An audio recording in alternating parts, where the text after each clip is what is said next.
In this video, I'm going to explain, on a dull day like today and it is raining, all about how our weather has been changing over the last few years while I've been taking our rainfall measurements.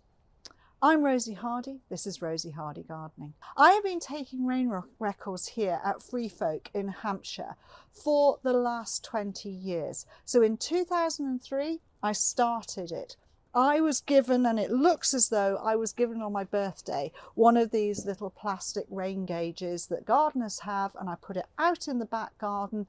It's completely in an area where there is nothing going to affect it other than perhaps the wind that comes around, and we are on a very windy site. And over that time, I have literally done a monthly record of the rain. And then this year, for a slightly different thing, and just to make myself a little bit more my life a little bit more entertaining and go onto Excel spreadsheets, I actually pinned it down to rainfall every day.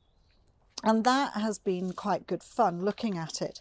So up until last year, so up until 2023, our average rainfall here at Free Folk has been 845 millimetres. The highest being around about 1041 millimetres and the lowest being somewhere in the region of 624 millimetres. So that's quite a different range. Then we get to 2023 and all records just go flying out the window because we ended up with a total number of millimetres of 1,332. Now that is a huge amount more than our normal and a huge amount more than the average. And it's interesting to see. You know, before that, I was sort of going, yeah, that's fine. We may have a slightly drier year, a slightly wetter year. But, you know, it all falls and at the end, it is a relative average. But what's happening is it's changing in the way that it falls. Why does it matter? People are going, the English are obsessed with rainfall and weather. Yeah, of course we are. We're a tiny little island, well, moderate size island, and we're maritime. And it is very, very difficult for the weather forecast to actually say. But as gardeners, rainfall is really critical for us. Our plants require the rain. They like a drink. And if they're not getting a drink for a long period, then they start to go into stress and we've got to give them added water. So it's actually quite an interesting thing to look at. So not only has the rainfall changed, it's changed when it falls. So we're getting a lot more winter wet, and then we're also getting quite heavy rainfall in bursts. And that's where my little colour chart has come in really handy for me. Where it is dark blue, that is any day where there has been more rainfall than 10 millimetres. If it's under 10 millimetres, then it's this green. So you're getting just a little bit of a drizzle, you're getting a little bit of things. So that can be anything from 0.5 millimetre right the way up to 9.5 millimetres is what we're talking about there. Anything in the blue is over 10, and 10's quite a large amount. That's a good heavy or a good couple of heavy showers. A good soaking, good for the grass, good for the borders, good for the plants. However, when it falls together, and what you're finding is that you get big days or you get big sections where there's a lot of rain falling all at one time, that doesn't get soaked up. That's the stuff that's running off. That's what's causing these flash flooding periods. And then in the yellow, no rainfall whatsoever. And so what happens here on my visual one here is there were 198 days in 2023 where there was no rain whatsoever. 115 days of 10 mil or less and 52 over 10 mil. So the rain that we're getting is actually only falling on a very small number of days. And it does mean, and it does equate to the fact that you get very dry Mays, very dry Junes, very dry Julys, moderate in August, although you do get some torrential rain, dry September, and then once you get to October and November, lots and lots of rain falling. Now, this year I have actually decided it's time that I did a little bit more with temperature, because last year we had some extremes.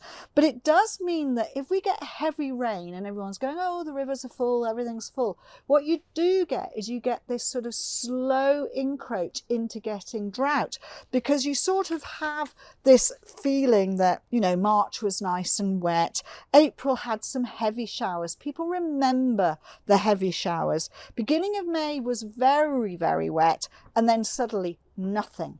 And then you'll have 4 weeks of no rain, and that can creep into and mean that you will get a slow drought coming in, because there is nothing in the ground for the plants to have. So it is interesting to see these results and see what they actually mean.